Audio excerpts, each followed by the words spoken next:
The button has been pushed. Hello and welcome. We're coming at you from backstage at RockyGrass in Lyons, Colorado. And we have a very special guest because not only are these guys wasting their time with me back here right now, they are also the current champions of the amateur contest. So what does that mean for folks that have never been to RockyGrass or Telluride?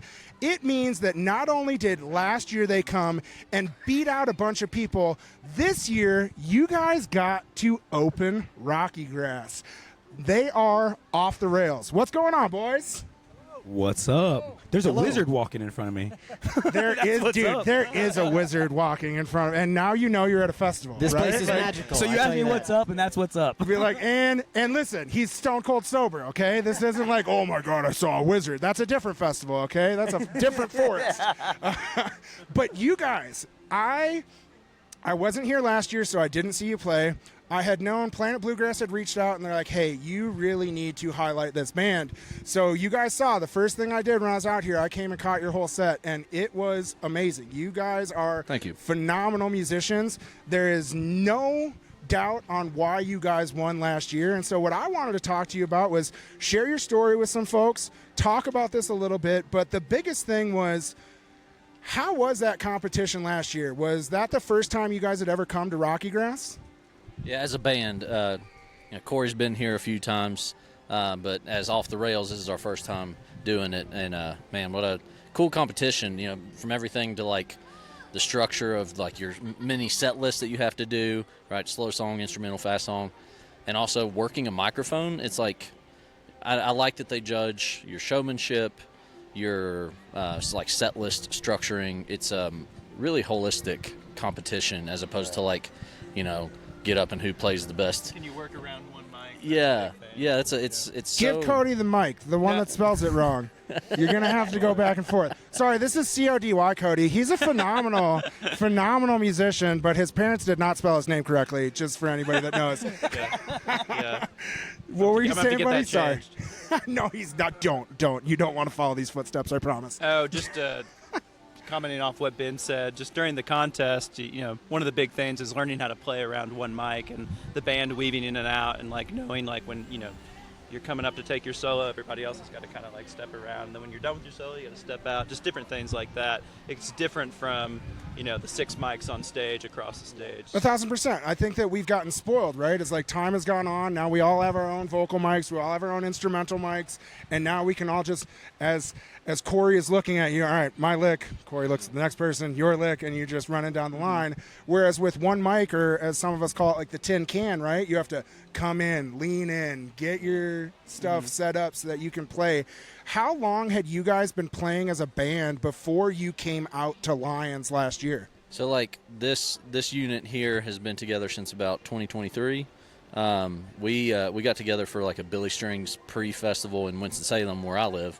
Ice Bridges Festival. Ice Bridges. Oh, no, Doc Watson's. Yeah, it was the Red Daisy Festival. So it was like nice. It would have been Doc's 100th birthday. So they organized a big festival. That was our first time as like a unit. Before then, bass player Taylor, Corey, and I were all in the DC Taylor's area. the one that's not here. This is the missing seat. This is Taylor, in case you're on. We're going to Photoshop Taylor. We're going to put him in post, right? and of course it's the bassist, right? Okay, sorry. Yeah. No, so, I mean, that's perfect. Band is only as good as their bass player. Yeah, the backbone. So he can do it. Well, he can do whatever he have wants. No backbone, boys. Like, what's going on? This is how good we are.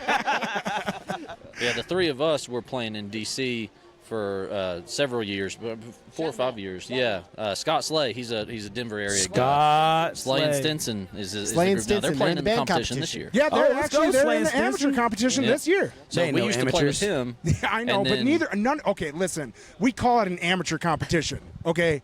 You guys, none of you are amateurs, right? You. Like, stop it. Thank you. You've all been touring. You've all been out there.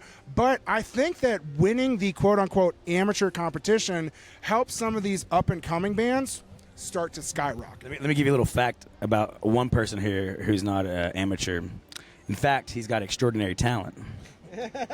And I think he spells his name incorrectly. No. He also has extraordinary talent. An alien. Oh, this banjo bad man over here. So Let's go. Let's go. So he's from Canada, And we're all on stage hanging out one time, and all of a sudden he says, yeah, my visa says alien of extraordinary talent.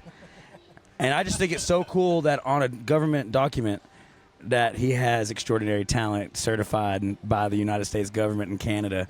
What? It's Frank Evans. Hand that man a mic.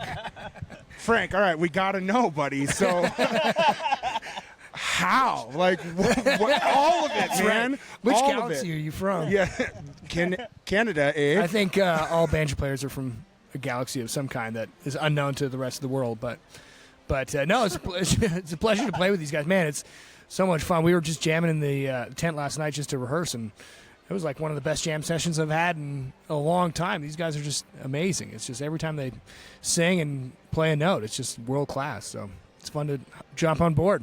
But how did you become an alien with extraordinary talents, right? Like, when did you pick up the banjo? How did this journey start? I started playing banjo when I was like 9 or 10 years old, and I got into the old time thing first. And so, speaking of, we were talking about some festivals that are happening. I grew up going to this festival in West Virginia called Clifftop, and I would travel down there. My family, my dad's family's from Alabama, so we'd go and visit the family and then come back up. You're Alabama Canadian? yeah, it's a weird mix. Roll Tide, eh? Yeah, exactly. Roll Tide, eh? Fucking A. Oh my God, we need to make you a shirt, Frank. Like, whoa. So then I would go to this old time festival and play a bunch of old time, and then later on I kind of got into the bluegrass thing. It sort of I'd been listening to like old scratchy recordings, and I heard Alison Krauss's live album, and I was like, you can record music that doesn't have like white noise going through it the whole time. Like, blew my mind. I was like, whoa, this You is like crazy. the soft crackle as we record? Yeah, it's like, what filter did they take off? But Yeah, Frank prefers field recordings. yeah, that's right. They're like, out loud. That's why they agreed to do this. We're just in the bushes recording a podcast now, under the trees. Just Yeah. make Frank comfortable. But so, like, So okay, anyways, here I'm here. 9 and 10-year-olds don't just, like, start picking up the banjo and ripping. So what, other than Alison Krauss, what was it that got you there? Was it your family? Was it something that you were listening to? Well, yeah. I mean, I didn't grow up around this kind of music. I did grow up around music. My parents are both musicians, and so I kind of grew up around people practicing all the time. And for whatever reason, I picked a banjo. It was kind of a bit of a left curve for them. They were not expecting that one. But, you know, sometimes when you just, like, hit something you really like, you just kind of – and I think, honestly, it's kind of the community around it that really – like got me sucked in. It was just, you know, the first couple times at Clifftop, it was like, oh, these are my people. Well, and that's what's so great about these festivals, right? Because a lot of us, like, we come for some of these bigger bands or these headliners, right? We're like, oh, I'm going to go see this, right? And then you go to these festivals and you see these bands are on midday or what's going on, and you're like, wait, who is that? What just happened? And I can tell you from the 25 years of me going to shows and music festivals, I love seeing those amateur competitions, the early sets, because then you can really see some of these people that are up and coming. I think the problem for us in a community is we're so top heavy, right? Like, the big bands they're big, they can sell wherever they go.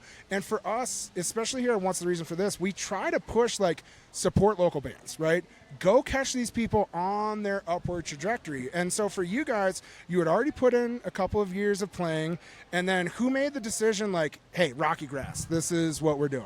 I actually think it was Cody. Cody suggested that we should CODY. Yeah, Cody suggested we should do the RockyGrass competition here, and I had done it several times with our good buddy Scott Slay in various forms. Taken second a couple times, and then finally nice to bring home first No place. salt in that statement whatsoever, Not okay? at There's all. Love none. the man, I wish him much luck in this competition here. We'll be there rooting for him. But yeah, Cody suggested we do this competition. I think that was Going back to the community, though. Going back to the community. If it hadn't been for your friends Lauren and Matt, Yeah. we would not have had the love that we had to just survive the heat, to get around here last year. Not just that, we were parked.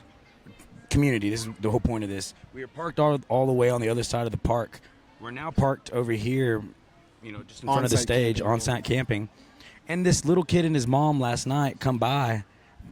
We're just starting a community, back to that. Come by and we're like, we camped next to you last year, and we got to watch you guys rehearse before you won it. Oh, that's awesome. So the kid last night snuck away and came and watched us rehearse for Mason Vise stuff after seeing us rehearse for, you know, the Off the Rails stuff.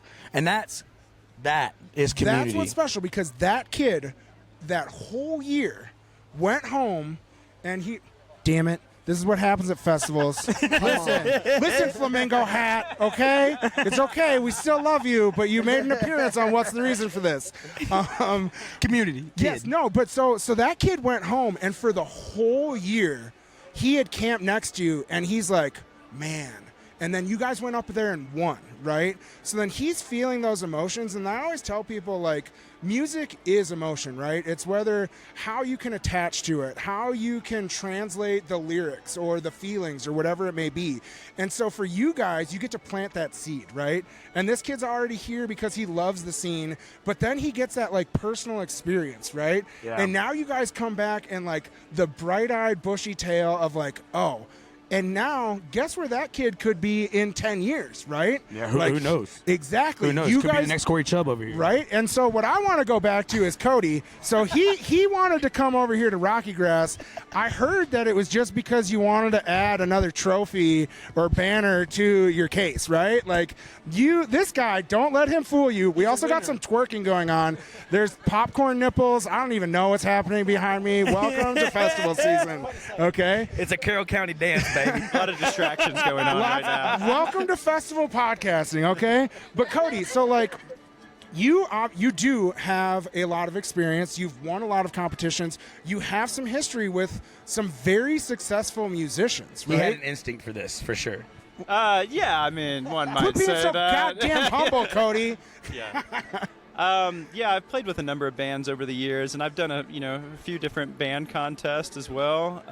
Really appreciate RockyGrass. Like, there's few opportunities like this, and so like a band contest like this can be a great launching pad for a band to get noticed and kind of get their feet off the ground, and other opportunities become available to them because of a contest. I guess like it this. doesn't hurt that all of you guys are phenomenal musicians at each one of your instruments, right? And I think in Bluegrass it's awesome because every one of you get your chance, right? Like, you get that chance to highlight, and all of you guys are such top-tier musicians, and then for you to, like, blend all of that together, and then for you to play hip-hop, like, how does that happen? That was a Dude, we were setup on of- stage. And Corey's like, don't say it.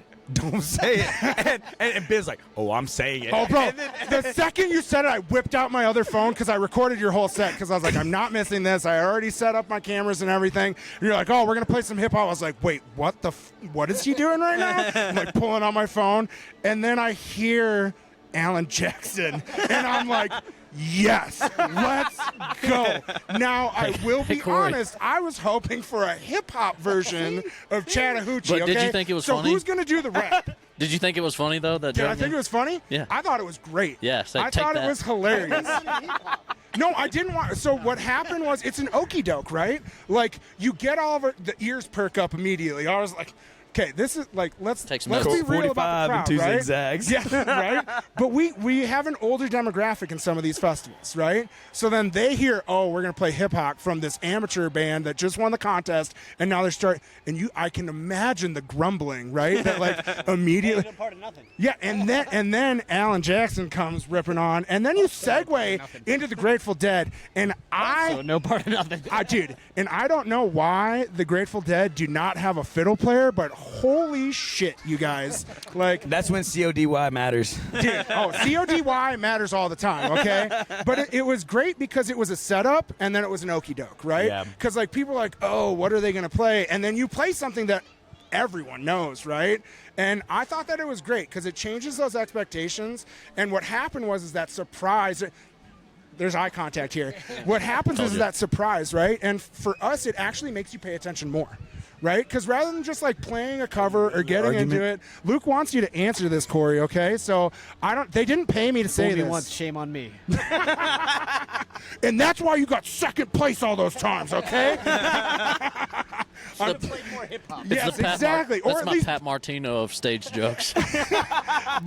but listen, somebody's got to do the rap, right? Like there's got to be a hip hop country version where now you really go and make it your own. Well, that's why we play with Mason Vi every now and then. Remix of our Oh, we have a remix. Yeah. There's you tell him about it. Tell him about Brian Sauer. Yeah, there's a guy named Brian Sauer. He took his banjo solo and his mandolin solo, and turned it into a dubstep remix of one of our songs. No, you didn't. I swear. Oh my God, And that's it- amazing. and honestly, I thought I was gonna be so embarrassed, and I kind of am even mentioning this, but their solos actually like save that song and the way it is. And his it's just- vocals, the stacked vocals in that are so cool. They're so cool. But other than that, I don't know. It's not So bluegrass. then- It ain't no part of nothing. So then, were you guys part of mixing that, or how did that work? Like, because I just talked to East Nashgrass, and I was telling them, like, hey, I'm from Hawaii. I'm an islander. I love reggae music, and I've always said that there are certain reggae songs that I know could transcend into bluegrass, right? So, like, with dubstep and some of this stuff, like, as a simpleton and not a musician, right? Like, it's unfathomable to figure out, like, well, how do you do that? But for you, Brian Sauer. It was all him? That's a guy who has a unique way of looking at production. There's things that acoustically aren't going on, and that is, it's all production on a computer. Like me and him have grown up, and also this guy, that guy, in like these traditional old time things. Yep. And well, I don't know. I mean, I don't think you did. No, right? I didn't. Keep And so like there was never this draw to like going and making a sample or going and making a tonal difference to your acoustic instrument. There was no draw like that. So then like I get to college and everybody's like about Grizz and Zed and Black Skrillex, and nothing against any of them. Avicii even, he's got Dan Minsky on a bunch of his stuff, and or one song I should say, but like there is like this thing that it didn't I don't think it hindered me, but it definitely gave me this this thing that I can't do that Brian Sauer could do. Yeah. And like you got to appreciate somebody who can also see what we're doing For on the sure. other side, because like there was this the conversation I guess between them. He was like, man, there's this, our producer Jim Van Cleve, he was like, he asked us to stack our vocals Yep. after coming out of a modulation, key changes, and like he advocated for that, and I guess you would say probably Corey and Brian probably had the most say on what happened there with like the vocals. But on that Jim has dubstep. played a really big role for you guys Brian, and yeah. your band, right? Oh, Jim Van Cleve? Jim Van Cleve, yes, right? Because, like, I mean, you guys played a couple of his songs today. How did that relationship start? Like, where did that come from? Me, I guess. Yeah, probably. Yeah, I mean, I guess, Luke. I mean, what? He just showed up at your door. He's like, "Hey, man, there goes so much to that. Like, shout out to Mountain Heart. They let me out on the road with them when I was 14 years old. Damn. And I got to hang out with them playing with Marshall Tucker Band. dude, Mountain Heart fucks." Oh, dude, and that's like you got. It's funny now on Spotify when I type in Mountain, you see Mountain Grass Unit right Just keep under jumping them, up, and, yep. and it's crazy because I've been watching them trend up. But I'm like, come on, like, no offense to Mountain Grass Unit, but it's like Mountain Heart was like what The one. all of us are Listen, like learning. Shout out to MGU. They're gonna be at the house next weekend. Let's go. Hey, So Luke. Luke was talking shit. Get him, boys. Get him. Hey, Luke Black. My name is Luke White. Let's go. Oh my God, that is some content right there. 1,000%. Oh, dude, did you hear about what we did last year to Taylor Shucks? No, what happened? Can we let it slip? Yeah, dude. Nah, you. No, You made Corey, the you can't just didn't make plant the these website. bombs for I other didn't- people to You detonate. did make the website. I did literally make the website. You literally did. Okay, so there's the Taylor Shuck that's here. Yep. Fretliners. The Yeah, the Won band Fretliners. competition the year before us. Yes. Fretliners, yeah. So like you go to the Porter Johns around here, and there's this inside, and there's this QR code that says the Taylor Shuck. Go to this website. So It's a picture of him. it's a picture of him. So last year, this guy he plays with Slow Can Ramblers, Frank Evans, and Folks just listening. yeah, Corey and- could have just told the story, but he just wants to talk through Luke. So Frank couldn't play with us, so we had Taylor Shuck on there with us. So like there's the Taylor Shuck here, and there's a Taylor Shuck there in Nashville, and they had an insecure DNS server, No. and I just went on GoDaddy just to go see what I could find out. No, you didn't. So I redirected. the website. I may or may not have just admitting to felony RT crimes over here. And then I made this whole thing about our Taylor Shuck, who was in a competition with us, and they were like hijacking all of the Porta Johns, right? And then all of a sudden they're like, "What happened to our website last?" And so like, because he knows them, Corey, he got all the shit for it. Oh, so he thought it was all like, Corey. oh, you're the other Taylor Shuck, right?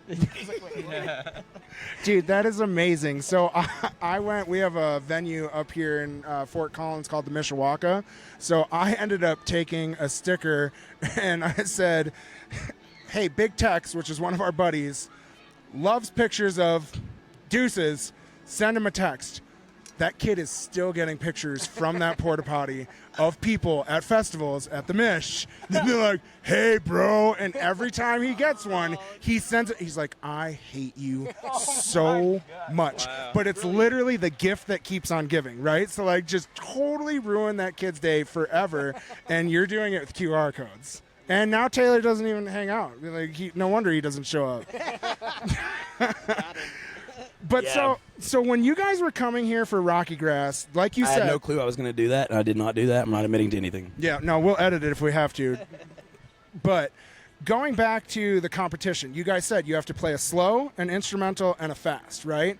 So Yes. so when you're coming here, how do you guys go through as a band? Like, are you trying? Because what's really cool about the competition is they do it blind, right? So the judges are not watching you play; they just hear it, right? So you have to. I don't know what the judges' rules are. I know that it's that way for the individual competitions, but for the band contest, I don't think so. Oh, they do watch you? Yeah, I think because they they watch want to the look for like performance. your movement, Yeah. and your stage presence. Oh, and- they want to see how you're moving down. Okay, so the Or individual is interacting the with the audience. 1,000%. I know that they go in another room and then they're just listening. Yeah. That's funny that they watch you guys for stage presence then, because then it's like puckering, right? It's like, oh God, we got to like look at each other the right way and like not. Well, back to what these two were saying, the choreography really is like 20 to maybe 35% of the battle of going on there, other than knowing your own parts and like being respectful to each other. Like the musicality of it matters, but they're judging you on what you're doing, how you're gravitating to that mic, you know, and that's kind of the beauty of what it does. You ask how we did that. Back to that kid, he kind of got to watch that. We had all these videos. You know, we would take a video of what we were doing, and first off, we would ask, is it within this time? If it wasn't, we would try to figure out where. What's the time limit? I don't remember. I think it was like 3 minutes a song, but you're talking about we set the camera up as the microphone and used it as a stage to like help practice. Oh, so you were practicing around the camera to like get your guys used to. All right, time for you to cut in with a Mando rep or whatever it may be. Yeah, it was funny. I have some pretty awesome B-roll of these two going into like what's supposed to be a mic, and they just look pretty funny, honestly. That's wild. So then did you guys pick songs that you had already been playing that you were comfortable with? Or did you say, hey, look, we're going to a competition. We need to, from the experience of doing it before, were you like, hey, I know that they're looking for something like this? Or how did that kind of go? I mean, well, obviously, yeah, we want to showcase what we have, right, to offer. So it was nice to have on this RockyGrass show everybody who recorded on the stuff that we have released, or at least on the first 4 tracks we released. Coming Home to You, Concrete and Steel, She Flies, and Ride Forever. Yeah. So it was great to have that full lineup back together, but we wanted to showcase those songs, stuff that we've released and recorded, stuff that we, you know. Shout out to Concrete and Steel. It's a year today. Yeah, it was last on the set list and we ran out of time, so we didn't get to play it today. But if you're in the listening area, come see us next weekend at any of our numerous gigs. And Yeah, so you guys are in Colorado for the next few shows, right? Yes. Where are you going to be? Because this will come out on Monday. All our socials and handles and website are official off the rails, so .com or Instagram or whatever. We will be Thursday at the Wood Cellar in Evergreen. Friday will be at Gold Hill Inn in Boulder. Saturday we got a double header at Keystone Beer and Bluegrass, and then also Goosetown Station in Golden. And then Sunday we are at American Bonded in Denver. Damn. Okay, so either your manager has been busy or someone has been very busy. Do you got Corey? Locking it down. Just getting after it. We got some friends in the area, some friends who are helping us out too. Tonewood String Band, good friends of ours. Elijah's going to be sitting in on banjo with us for the rest of the oh my set. God. So I helped them with their fundraising to get money for their album. Yeah. And then after the fact, I took Elijah's picture and I stuck it on Ned Flanders when he's sexy Ned Flanders skiing. That looks just like Dude, him. it looks so. And I just told Evan, I was like, bro, I'm gonna make 1,000 stickers and I'm just gonna pass them out at your show. Yes. And he's like, oh my God, we've been talking about that picture ever since you did it. But it's like that's going to happen. Awesome. So it's cool because then going back to community, right? Like you meet these people, they start getting you gigs, you start going out. Are you guys all in the same city or no? So then how do you guys do that for like preparing or getting set up like Carefully. Yeah, it's a challenge, like there's a lot of different mediums of communication, like there's almost too many forms of communication nowadays, so you have to just like figure out, like start your threads on email, figure out what we're doing for lodging and all this stuff. It's a challenge, but the flip side is like being able to communicate and track things online makes it really easy to just kind of lay out our schedule and figure it out. I think the music does it. Honestly, like we enjoy playing the music. We want to play it. People enjoy it. They resonate with it. If we can, as a group, make sure that we can show up. We want to play that music. We want to be there for that music. Honestly, like I had the most fun learning from this guy. He's like a music educator. He's one of my oldest friends from Galax. I've got to watch him grow as like a young musician to what he is now. Literally, other than Jim Van Cleve, one of my favorite fiddle players, truly. And then he's a banjo player named Frank Evans. I love this guy. He and I play all the time in Nashville. He's actually the only other guy that's in this interview that's in Nashville with me. Okay. So like we hang out probably too much, honestly. That's awesome. But then as you guys start to get, like play back-to-back shows, or now you have a string of these shows, you can see the difference, right? Like by the end of this run, you're like, oh shit, we got real tight. Like this, now we're starting, because with it all comes with time, right? Mm-hmm. And you're not wrong. Like we all have like our own like responsibilities and stuff. So when we get into something like last night, and we get to be with each other when we haven't seen each other in a while, and like it just feels comfortable. It gives us affirmation to do better, to get better, to keep going. That's what I'm saying. It's like for the music. It's not even for like our schedules. It's not for anybody else. Like it's he's got like a newborn child, and still you're brand new dad? And still planning it. He's 16 months, so okay. Not quite newborn. So you're sleeping at least. But still, as a baby band and having a kid, we're all navigating, what that means. He was what was it? What is that? Paternity leave? Mm-hmm. Paternity leave. Yeah. Yeah. So like, we didn't book for that time. That's awesome. And like we respect. Well, and that's cool that they respect your time enough to give you the time off, and then not go do shows and be like, "Hey, we're gonna have another mandolin player sit in while you're being a family." We didn't have another. I did not. Most of the time, I'm the one soliciting, but Corey got these gigs, and like that's like a thing. Like he's an educator, music educator. He's got syllabus and day job and things to do. And that matters. We should talk about jam program. Yeah. Yeah, 1,000%. Let's do it. Yeah. I work for a nonprofit called JAM, or commonly referred to as JAM. It stands for Junior Appalachian Musicians, and we set up after-school music education programs for kids. We teach them old-time and bluegrass music. Yes. Yeah, and like Colorado, jump bluegrass. on it. Yes, yeah. 1,000%. Right. Like I love it. Right. And I'm not gonna talk shit about our scene or whatever because we're very spoiled here. But I think with some of the bigger bands now, there's been such a huge rush of new fans, right? But I think they don't all know the foundation and the tradition of some of the stuff. When people lost their shit about Billy Strings playing at the Ryman and playing, quote, Jesus music, I was like, y'all need to take a second and look at where this came from, right? And it's wild Ralph because Stanley. What people don't see, yes, Ralph Stanley, right? And we just happen to have somebody that played with one of these. I don't know who it was or how he spells his name, but the word on the street is that you actually got to. So that's cool that you're like working in this nonprofit. How much did those relationships with like playing with one of the Stanley brothers help say, hey, I want to keep where this foundation came from to keep passing it on to the next generations? Yeah, I mean, like with the jam program, I'm originally from Indiana. And I have a family connection to bluegrass music. My mom's side of the family played a little bit, but there wasn't a jam type program where I was from. But part of what I love about jam is like it's what I would have loved to have been a part of as a kid. It would have been my favorite thing to go to every week, and it would have been where I really thrived. as a kid, and so yeah, it's just a great way to give back in that regard. So, and carry on the traditions of old time and bluegrass music, and a lot of the kids too. Like wouldn't have the opportunity to learn this kind of music otherwise. It's a lot of disadvantaged kids, and That's so awesome. we provide the instruments for the kids. It's a sliding scale tuition. No student is turned away from an inability to pay. And so there's 60 programs throughout the 7-state region of That's Central Southern wild. Appalachia. And the preservation of our music, right? That's And, like, that's Cody Bauer doing that. Yeah, truly. He's he's awesome. Buddy. Yeah, man. Like, you need round of applause for the other Cody. But like, I'm dead serious because like I've been lucky enough to talk to like Katie Hartford, John Hartford's daughter, and they just had the Fiddle Tunes project, and so. Yes, so they had the second album, but they're also trying to figure out, like, hey, how do we preserve this history? How do we preserve these songs and get them to those next generations? A lot of them are just written down. Yes, it's just in a journal, right?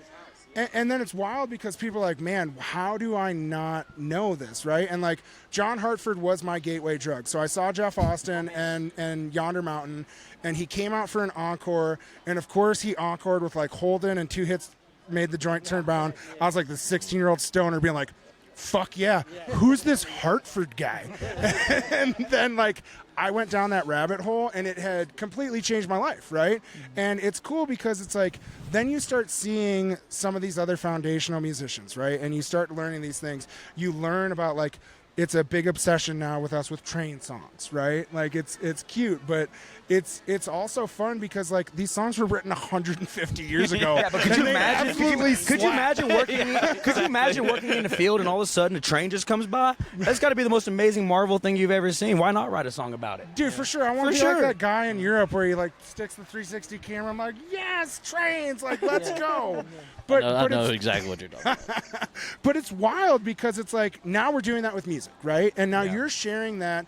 And what's cool is we can like see the culture and see the importance of all this stuff and this evolution.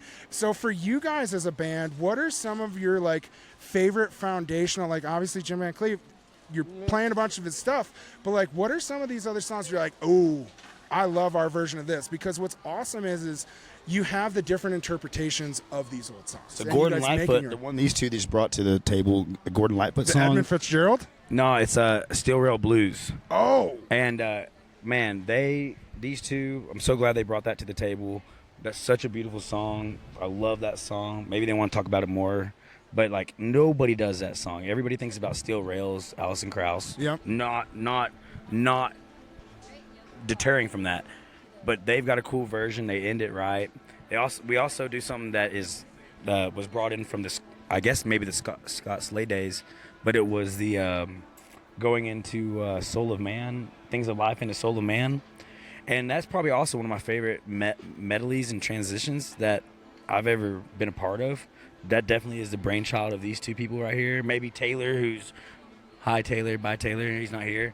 But, I mean, like, they brought that to the table. There's just certain things that are just, it makes sense. And why did somebody not do that? You so know? what happens? Do you hear something and you're like, oh, what if we did this? Like, what It plants tends that to seed? tends to just go that way. It's like these two things are in a similar like subgenre or whatever. It's like on the either tangent or straight in like the gospel world. Yep. They both sit at the fourth capo for the guitar, and we kind of fall away from things in life. It slows down at the end, and it's kind of just presents itself. You know what I mean? Yeah, I feel like Sometimes we're very intentional about the medley creation. It's like The hip hop, back to your point, it was Chattahoochee. It's what was it? Shakedown. Shakedown, yep. And then into Billy and the Low Ground. Yep. Which I is was- like you got country, you've got jamgrass, and then all of a sudden you've got super cliff toppy traditional. Yeah, old time. Traditional, yeah, it was trad, yeah. It's what the jam program is preserving. It's what Dead pushed. It's what Alan Jackson loved to hear. It's like boom, boom, boom. And that was these guys. That was those guys right there. nice juxtaposition. Yeah. But that's what's so cool. And so now you guys came, you crushed the amateur contest, right? You come back, you get to open RockyGrass. You're going to have a week-long run in Colorado. And now you get to like continue this momentum and this push and what's going on. So have you guys been recording more music? What's been going on? Is there studio time coming up? What is the plan for Off the Rails? So, like, recently, have you ever heard of Vince Herman and Silas Herman? So we are doing a show with Silas Herman at Breckenridge Brewery in September. I'll be interviewing him, and then they're playing for 3 hours for us. So we have Vince Herman, Silas, and a guy who might slip in here on this interview here real quick. Sit right here. Come here, Josh. You can take a mic. Yeah. You actually, This is hashtag not Taylor, in case you were wondering. Not Taylor. Okay? No. So like back to the whole entire thing. You were asking how do you make it happen? Sometimes not all guys can show up. So luckily we have a guy like this, Josh Bell, who has gone to Carbondale, Illinois with us, has been on recordings with us. So back to Vince Herman and Silas. Why does this all connect? You asked about our recordings. We just released this year or recently. Blue and Lonesome with Vince Herman, Silas, and Josh Bell as our features. And, just a Hank Williams, Bill Monroe tune that these two, I mean, that's how you do it. That's just. How did you get linked up with Josh? Oh, man. I used to work in Washington, D.C., and he also works in Washington, D.C., and I used to throw these fundraisers that I used to invite him in. He was living in D.C. as well. We go back before my D.C. time. But I used to throw these fundraisers, and I would make it a bluegrass show. And nobody would show up to talk about whatever they were paid to show up. They would show up, and they would start dancing. It's what's going on right now at this festival. And I would have a lot of bureaucrats and a lot of lobbyists and a lot of these people come up and be like, man, keep doing this. So we kept doing it. He was living there. That's kind of how we got connected. You asked how the connection of this. He lives in Maryland or outside of D.C. He was living outside of D.C. Taylor Gerber was living outside of D.C. Ben was a nexus point to me being introduced to the brand Off the Rails. And then I was like, well, we can do some more with this. Let's get out of this world. So Josh and I just happened to live there, and I just happened to know him to do that. And he came in, played some of those shows and those fundraisers, and killed it. So then when I had the opportunity to like introduce him into this group and stuff, it was like, man, this is like, and this is the highest honor I can say this. If you're second string to Patrick Mahomes, you're second string to Patrick Mahomes. He's second string to Taylor Gerber. That's Taylor Gerber and Patrick Mahomes, maybe synonymous, who knows. But, I'm just Except trying to... one's on a milk carton, inside of a milk carton right now. We don't know where that folk is. Missing. Taylor Gerber missing. No, I'm serious. So that's how we got connected.